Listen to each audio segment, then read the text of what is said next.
শহীদের সম্পর্কে আল্লাহর নবী বললেন, শহীদরা কখনো মরে না, শহীদদের রূহ সবুজ পাখির নিচে আল্লাহ রাব্বুল আলামিন ঢুকিয়ে দেয়। অ্যাডভোকেট সাইফুল ইসলাম আলিফ কে যখন সন্ত্রাসীরা বিভিন্ন কায়দায় এত প্রকাশ্য দিবালোকে পুলিশ প্রশাসন সেনাবাহিনী থাকার পরও আমাদের একজন ভাইকে ডেকে নিয়ে গিয়ে প্রকাশ্য জবাই করে তাকে হত্যা করে দিল। সম্মানিত ভাইরা আমার, আমরা যে বলি দেশ স্বাধীন, দেশ স্বাধীন, দেশ এখনো স্বাধীন হয় নাই। স্বৈরাচারীর মাথা চলে গেছে দিল্লিতে, কিন্তু এখনো ভিজে বাংলাদেশে পড়ে আছে, যার কারণে তার লেজেন্ডেরা এখনো ষড়যন্ত্র করে। সকল ষড়যন্ত্র বাংলাদেশের তাওহীদি মুসলিম জনতা ঐক্যবদ্ধ হয়ে রুখে দিতে হবে। কথা বলতে হবে, ঠিক কিনা ভাইরা আমার? আজকে সাইফুল ইসলাম আলিফকে হত্যা করা হয়েছে, আজকে সাইফুল ইসলাম আলিফকে হত্যা করা হয়েছে প্রকাশ্য জবাই করে। আরেকদিন আপনার সন্তানের এইরকম পরিস্থিতি হয়ে যাবে, কিন্তু আমরা কোনো হত্যাকে সমর্থন করি না। কথা বলতে হবে, ঠিক কিনা ভাইয়েরা আমার?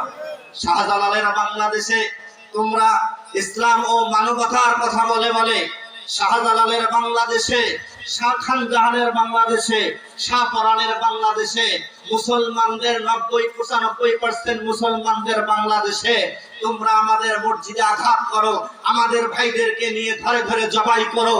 আমাদের চোখের সামনে আমরা মুসলমান কোনোদিন ছাড় দিয়ে কথা বলতে পারি না। কথা বলতে হবে, ঠিক কিনা ভাইরা আমার? কখনোই আমরা পারি না।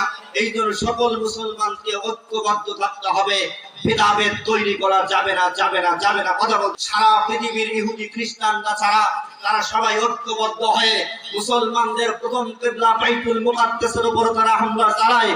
মুসলমানদের রক্ত ঝরে তারাবির নামাজের মধ্যে সিজদারত অবস্থায় তারা গুলি করে পাখির মতো আমাদের ভাইকে মেরে, আমাদের ভাইদেরকে মেরে ফেলে। আর আমরা বাংলাদেশে মুসলমান বিশৃঙ্খলা তৈরি, ভেদাভেদ করি। কথা বলেন, ঠিক কিনা ভাইরা আমার? সর্বশেষ যেই কথা বলতে চাই, যদি আরো একবার ময়দানে ডাক আসে ইসলাম ও কোরআনকে রক্ষার জন্য, আবারও আবু সাইদ মুগ্ধর মতো ওই বুলেটের সামনে আমাদেরকে বুক কেটে দিয়ে সকল ষড়যন্ত্র মোকাবিলা করতে হবে।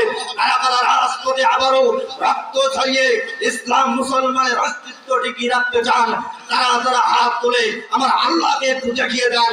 লিল্লাহি তাকবীর, নারায়ে তাকবীর। আল কোরআনের আলো, আল হাদিসের আলো, দুনিয়ার মুসলিম, লিল্লাহি তাকবীর। আপনামান যারা শহীদ হয় আল্লাহর পথে, তারা মরে না, তারা জীবিত।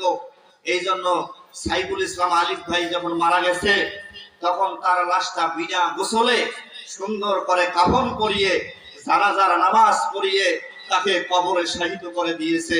এর নাম হলো শহীদ। এর নাম কি? শহীদ। সুবহানাল্লাহ বললেন না? শহীদদেরকে আল্লাহ রাব্বুল আলামিন সম্মানজনক রিজিক দিয়ে থাকে, তারা নানা রকমের রিজিক পায়।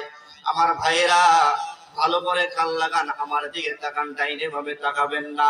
এই জন্য যারা আজকে বাংলার জমিনে কোরআনকে কায়েম করার জন্য যারা নিজের জীবনটা বিলিয়ে দিয়েছে, শহীদ হয়েছে, যারা আল্লামা সাইদিকে শহীদ বানিয়ে দিয়েছে, মতিউর রহমান নিজামীকে শহীদ বানাইছে, আলী হাসান মুজাহিদকে শহীদ বানাইছে, যারা সালাউদ্দিন কাদেরকে হত্যা করে শহীদ বানাইছে, আমার ভাইয়েরা মনে রাখবেন, এরা কিন্তু আল্লাহ তাআলার কাছে শহীদি মর্যাদা পেয়েছে। বলা ঠিক কিনা? আজকে আবু সাইদ পৃথিবীর জমিন থেকে বিদায় হয়ে গেছে, তারাও কিন্তু শহীদ হয়ে গেছে, শহীদের মর্যাদা কিন্তু তারা পাবে। এই জন্য আল্লাহ তাআলা কিয়ামতের ময়দানে শহীদদের কোনো বিচার করবে না। শহীদদেরকে আল্লাহ তাআলা বিনা বিচারে, বিনা হিসাবে আল্লাহ তাআলা জান্নাত দিয়ে দেবেন। সুবহানাল্লাহ। হাদিস শরীফের মধ্যে এসেছে শহীদদের 6টি বিশেষ মর্যাদা রয়েছে। এক নাম্বার হলো মৃত্যুর সাথে সাথে আল্লাহ পাক তাকে ক্ষমা করে দেয় এবং জান্নাতে তার স্থান তাকে দেখিয়ে দেয়। সুবহানাল্লাহ। 2 নাম্বার হলো কবরের আযাব থেকে নিরাপদ থাকবে। শহীদদের কবরে কোনো আযাব দেবে না আল্লাহ রাব্বুল আলামিন। শহীদদের কবরে কখনো আযাব দেবে না। কবরের আযাব বড় কঠিন, কবরের আযাব থেকে কোনো মানুষ রক্ষা পাবে না। একজন মানুষ যখন মারা যায়, মারা যাওয়ার পর তখন কিন্তু যখন তাকে কবরে নামায়, নামার পর যখন মানুষগুলো চলে যাওয়ার পর যদি বান্দা নাফরমান হয়ে যায়, যদি বান্দা নাফরমানি হয়ে যায়, তাহলে পৃথিবীর ডান পাশের মাটি এসে কবরের ডান পাশের মাটি, বাম পাশের মাটি এসে যখন তাদেরকে চাপ দেয়, চাপ দেওয়ার পর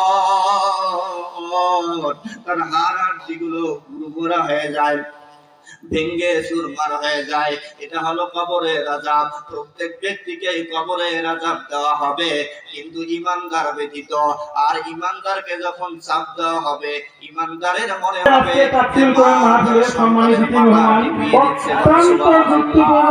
বিভিন্ন দিক নির্দেশনামূলক বক্তব্য দিয়েছেন। আমরা যেন বাস্তব জীবনে আমল করে ইহকালীন শান্তি, পরকালীন মুক্তি। সবুজ পাখির নিচে আল্লাহ রাব্বুল আলামিন ঢুকিয়ে দেয়। এই সবুজ পাখির ভেতর রূহগুলো ঢোকার পর আল্লাহ তাদেরকে জান্নাতের ভেতরে ছেড়ে দেয়। ওই পাখিগুলো জান্নাতের বিভিন্ন জায়গায় উড়ে বেড়ায় এবং বিভিন্ন গাছপালের ডালে বসে বসে তারা ফল খায়। সুবহানাল্লাহ।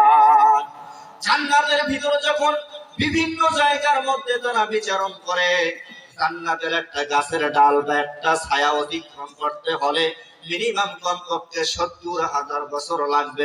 সুবহানাল্লাহ। আর এত বড় বিস্তীর্ণ জান্নাতের মধ্যে ওই সবুজ পাখির নিচে ভিতরে যখন তাদের রূহগুলোকে ঢুকে দেওয়া হয়, শহীদরা বিভিন্ন জায়গায় ঘুরে বেড়ায়, তারা বিভিন্ন জায়গায় নিয়ামত ভোগ করে। খাওয়ার পর যখন তাদের বিশ্রামের সময় হয়ে যায়, আরশের নিচে সুন্দর করে ঝাড়বাতির মতো আল্লাহ রাব্বুল আলামিন প্রদীপ দিয়ে ওই পাখিগুলোর জন্য ব্যবস্থা করে দিয়েছে। সেখানে এসে সুন্দর করে তারা রেস্ট করে। সুবহানাল্লাহ। এরপরে আসেন ৩ নাম্বার, শহীদদেরকে হাসরের ময়দানে কোনো প্রকার বিচার করবে না, বিনা বিচারে তাদেরকে কি করবে? জান্নাতে দিয়ে দেবে। কবরের মধ্যে একটা সুন্দর পরিবেশ তৈরি করে দেবে আমার ভাইয়েরা। ৪ নাম্বার হলো তাকে এমন মর্যাদার একটা মুকুট পরানো হবে যার একটা পাথর দুনিয়ার সব কিছু থেকে উত্তম এবং মূল্যবান হয়ে যাবে। ৫ নাম্বার হলো তার বিবাহ ৭০ জন ডাগর বিশিষ্ট হুর দিয়ে শহীদদের বিয়ে জান্নাতে পরিয়ে দেওয়া হবে। সুবহানাল্লাহ।